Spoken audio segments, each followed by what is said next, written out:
Hello and welcome to our part 4 video for module 1. In this lecture we're going to be going over linking a specific group of people to sickness or illness or uncleanliness.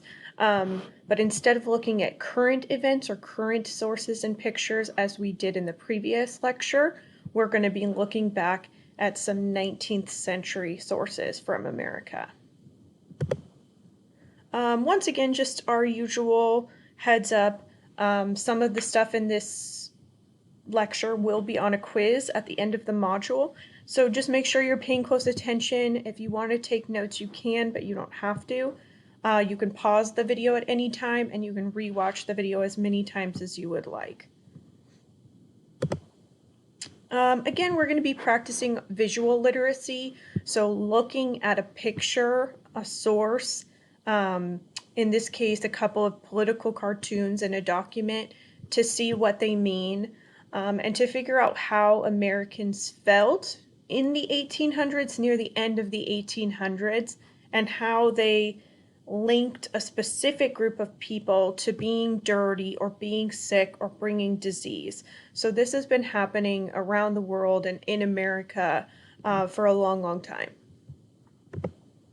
So this is our first source that we're going to look at here. And again, you can pause this video and look at this list if you would like to see more of the details or review more of the details on your own. I'm just going to simply call your attention to the items on the list with the orange arrows. So this list is a list of U.S. immigration policies, meaning who was allowed to come into the country and who was not. We see our first arrow draws your attention to from 1882 to 1943. We did not let any Chinese into this country. So Chinese were completely excluded from being able to come into America for about 60 years there. Our second arrow is back in 1891, and I just wanted to draw your attention to the first item there that says no immigrants with contagious diseases. So again, kind of linking that idea that people coming into the country or immigrants were going to bring sickness and disease with them, and that they should be restricted. So we're seeing this idea again now, today, especially with the coronavirus panic. And then lastly, our last arrow is from 1917. I just wanted to draw your attention to no immigrants from most of Asia or the Pacific Islands. So again, kind of restricting one specific group. Okay, so here on the right side, we have a political cartoon. The most important piece of this you can see pretty clearly. We have these three figures here, these kind of ghostly, death-like looking figures. This is a political cartoon from 1882, and it's showing the Chinatown section of San Francisco, and we've got these crazy, creepy figures over it. And they are labeled malarium, smallpox, and leprosy, which were three big diseases at the time that were killing a lot of people.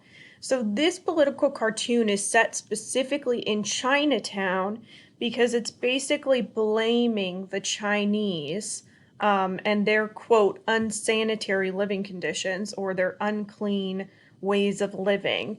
And it's basically blaming the Chinese within Chinatown, within that district of San Francisco, for malaria, smallpox, leprosy, and saying they're kind of keeping these illnesses going or spreading them in San Francisco.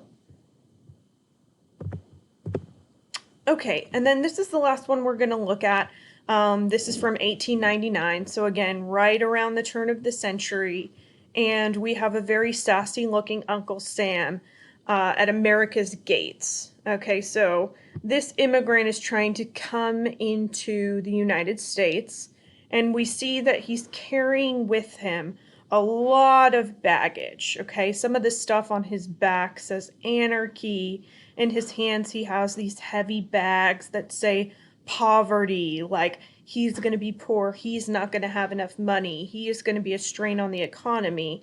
And then more importantly for our lesson is he's holding a big bag that says disease. So basically this assumption that when this immigrant comes into America, he's automatically bringing disease with him because he is an immigrant. And there was a stereotype of immigrants are unclean, they're going to bring disease and spread it within America.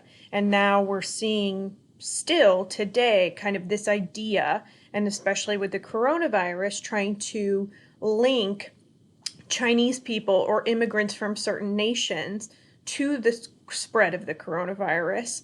And so again, ultimate takeaway here is to just remember that the coronavirus is not linked to one specific group of people, but we've kind of seen this idea or this racism or this prejudice throughout American history through the sources that we looked at today.